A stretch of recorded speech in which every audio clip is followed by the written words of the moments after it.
আজকে মুরগি বাজারে গেছিলাম ভাই, ব্রয়লার মুরগি নিয়ে আসছি, মাংস দিয়ে ভাত ভাই খাবো ভাই আজকে ভাই। চাচা আসসালামু আলাইকুম। ওয়ালাইকুম সালাম।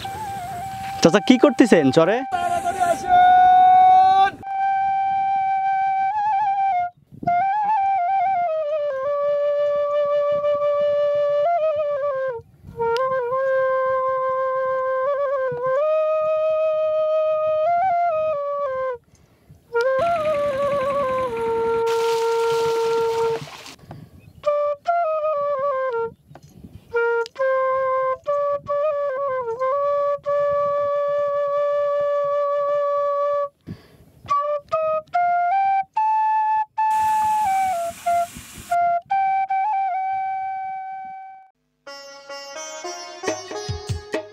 ব্রহ্মপুত্র নদ, প্রতিদিন এর বুকে চলে শত শত নৌকা, আর এভাবেই পাড়ি দেয় হাজার হাজার মানুষ।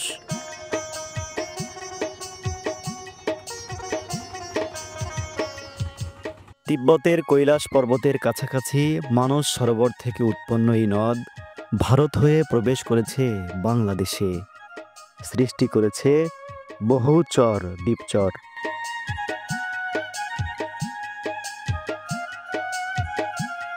গাইবান্ধার বুক চিরে বয়ে চলা বিশাল জলরাশির এই ব্রহ্মপুত্র বয়ে গেছে ফুলছড়ি উপজেলার উপর দিয়ে। এখানকার ঐতিহ্যবাহী বালাসীঘাটের ওপার চরের অপার সৌন্দর্য আর সবুজে ঘেরা উর্বর ভূমি এই ব্রহ্মপুত্রের দান।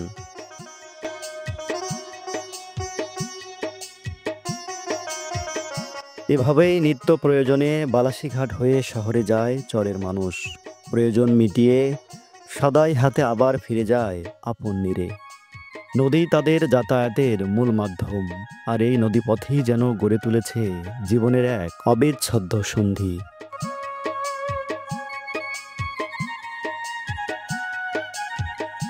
চরের মানুষের জীবন জুড়ে প্রতিদিনই থাকে সংগ্রাম। নদী পার হতে তাদের ভরসা নৌকা, আর গন্তব্যে পৌঁছাতে পাড়ি দিতে হয় উত্তপ্ত বালুময় পথ।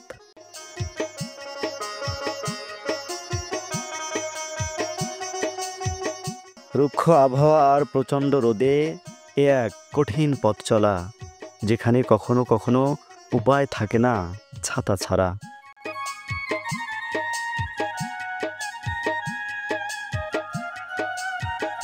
নদীয়ার এসব কঠিন পথ অতিক্রম করতে না করতেই চোখে পড়ে প্রকৃতির অপরূপ সৌন্দর্য।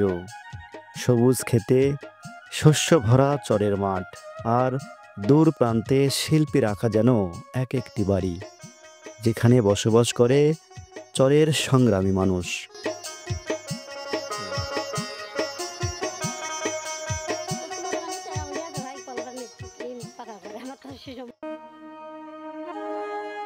এই চরের মাঠ জুড়ে চোখে পড়ে সবুজে ভরা কাউনের ক্ষেত, কোথাও সদ্য চাষ করা জমি যেখানে মাটির বুক চিরে উঠেছে ছোট ছোট চারা, কোথাও লেগেছে উর্তির ছোঁয়া।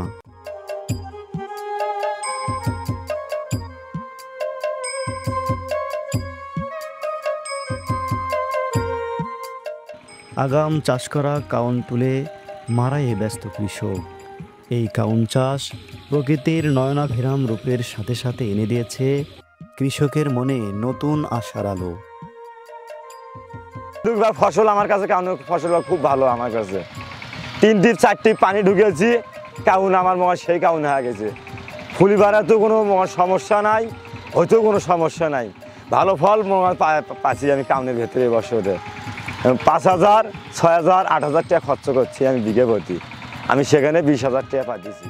পরিমাণে কম হলেও চরের মাটিতে বৈশাখী বাতাসে দোলা দিচ্ছে বোরো ধান, যেখানে সেচ দিতে ব্যস্ত কৃষক। কোথাও আগাম মারাইয়ের পর খড়ের গাদা দিচ্ছেন গৃহস্থরা।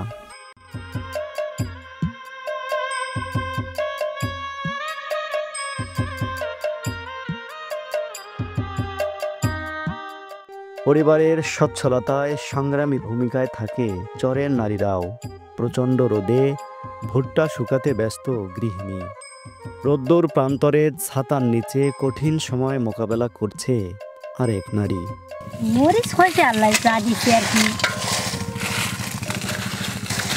20 মনের কাছাকাছি যাবে আর কিছু। 20 মণ। কতখানি জমিতে করছেন? 2.5 বিঘা। 2.5 বিঘা জমিতে মানে শুকনা মরিচেই কি 20 মণ হবে? হ্যাঁ, তো অনেক মরিচ তো। আর কি কি আবাদ করছিলেন খালা? এই মরিচ, খাওয়া আলু, আচ্ছা, ভুট্টা, একটু বেগুন গাছছিলাম, রসুন, পেঁয়াজ, মানে আর কি সব কিছু একটু একটু করে করি, যেন কিছু কেনার না লাগে। খালি লবণ, সয়াবিন তেল, কেরোসিন এলে আর কি কিনি, তাতে সব আচ্ছা। আপনি হচ্ছে এই মরিচ বাছাই করার কাজ কখন থেকে করতেছেন? সকাল থেকে। সকাল থেকেই। হ্যাঁ। দুপুরে কি খাইছেন? দুপুরে ভাত খাইছি। ভাত কি নিয়ে আসছিলেন এখানে? হ্যাঁ, ও ভাড়া আছে, ওখানে থুইছি, থুয়ে দুপুরে খাইছি। আচ্ছা আচ্ছা। তো আপনি একা কাজ করতেছেন যে? আমার বাড়ি এলা এলো, বাড়িতে মাটি কাটতেছি। আজকে কিষেন নেই সব কিছু সার এনে দিয়ে আচ্ছা। ধীরে ধীরে বাঁচতেছি। বন্যা, খরা, নদী ভাঙ্গন ও ঝড় জলোচ্ছ্বাস সহ নানা দুর্যোগ যেন পিছু ছাড়ে না চরবাসীর। তবুও শস্যের ভাণ্ডারে জনপদ সমৃদ্ধ কৃষির দানে। বছরের বর্ষার সময়টুকু ছাড়া প্রায় সারা বছরই সোনা ফলে চরের বালিতে। পরিশ্রম করতে হয়, আমাদের প্রচুর পরিশ্রম করতে হয়। পরিশ্রম করলেই লাভ পাবেন। হ্যাঁ, যার কারণে আমরা সুখী। আমাদের বাজারে যাওয়া লাগে না যে 1 কেজি পেঁয়াজ কেনার লাগবে 150 টাকা দিয়ে, বা আমাদের আছে না হলে অন্য আনুষ্ঠানিক অনেক কিছুর জন্যেই আমরা বাজারে যাই। আমরা যদি ইচ্ছা করি মাছ মাংস আনি, যদি ফ্রিজে রাখি, তাহলে আমরা মাসেও বাজারে যাই। সব আবাদেরই। সব মনে করো মিষ্টি লাউ থেকে শুরু করিয়ে, দেশি লাউ থেকে শুরু করিয়ে, মিষ্টি আলু থেকে শুরু করি, তরকারির আলু থেকে শুরু করি, সব কিছুই আবাদতে হয়। চরের দূর প্রান্তে সব বাড়ি যেন এক একটি দ্বীপের মতো। দূর থেকে মলিন দেখালেও এসব পরিবারের ভিতরে রয়েছে সুপ্ত সমৃদ্ধ। চরের এসব বাড়ির প্রতিটি পরিবারেই রয়েছে গৃহপালিত পশু, গরু, ভেড়া ও ছাগল। প্রায় প্রতিটি পরিবারেই রয়েছে চাষাবাদ।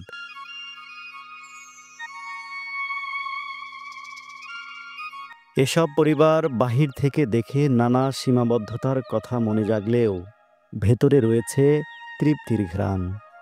চরের সংগ্রামী কৃষক খড়ের চালা আর খড়ের বেড়ার এসব ঘরেই করেন সুখের বাস। আজকে মনে করেন যে বাজারে গেছিলাম ভাই, ব্রয়লার মুরগি নিয়ে আসছি, মাংস দিয়ে ভাত ভাই খাবো ভাই আজকে ভাই।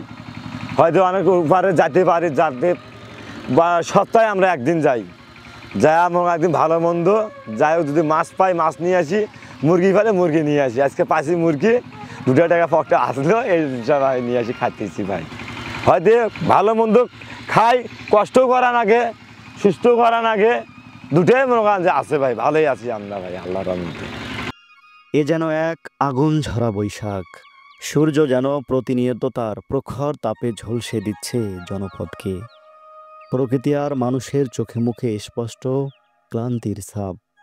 গ্রীষ্মের এই খরতাপ শুধু দেহ নয়, ক্লান্ত করে তোলে মনকেও। এমন সময় পাতালের পানিতে খানিকটা শীতল পরশ নেয় মাঠে ঘাটে কাজ করা ক্লান্ত কৃষক।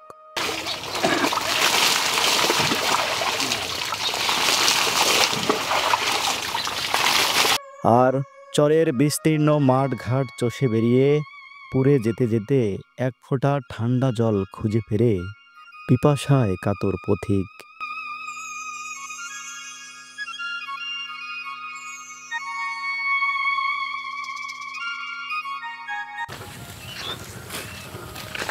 চাচা আসসালামু আলাইকুম। ওয়ালাইকুম সালাম। চাচা কি করতেছেন চরে? এই যে গরুর রান্না ঘাস কাটতে নাকি, গরু খোরাকি নাই, পল নাই। আচ্ছা, গরুর জন্য ঘাস কাটতেছেন। হ্যাঁ। কি ঘাস এটা চাচা? এটা যে কাশিয়ে খের, কাশিয়ে কাশিয়ে ঘাস এটা। মানে কাশ খড় যেটা, হ্যাঁ হ্যাঁ হ্যাঁ, সেটাকে আপনারা কাশিয়া খড় বলতেছেন আর কি। এটা গরুর খাবার। গরুর খাবার। আপনার বাড়ি কোথায়? বাড়ি আমার পশ্চিম পাড়া।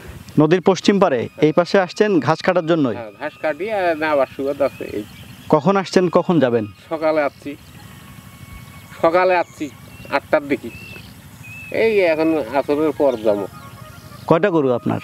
আমার 8টা গরু। কৃষিতে সমৃদ্ধ চরের জমিগুলোতে কোনো ঘাটতি নেই পশু খাদ্যের। চারপাশ জুড়ে সবুজ ঘাস আর খোলা পরিবেশে নির্বিঘ্নে চষে বেড়ায় চরের গৃহপালিত পশুগুলো। যা সাক্ষ্য দেয় চরের প্রাণবন্ত জীবনের।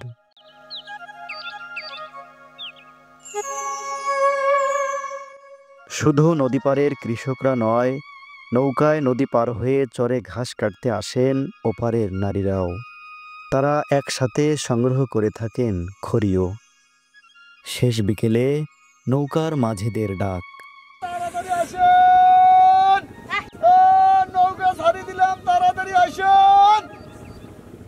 মাঝির ডাকে দ্রুত ঘাটে আসতে থাকে নিকটে আসা মানুষগুলো। তখন ঘাটের নৌকা ধরতে শিশুদের এভাবে ছুটে চলা আমাদের শেখায় সময়ের মূল্য। আর তাদের নৌকায় ওঠার এমন দৃশ্য আমাদের জানান দেয় নদীপাড়ের শিশুদের দুঃসাহসিকতা। নারীরা পার হয় তাদের সংগ্রহ করা জ্বালানি নিয়ে।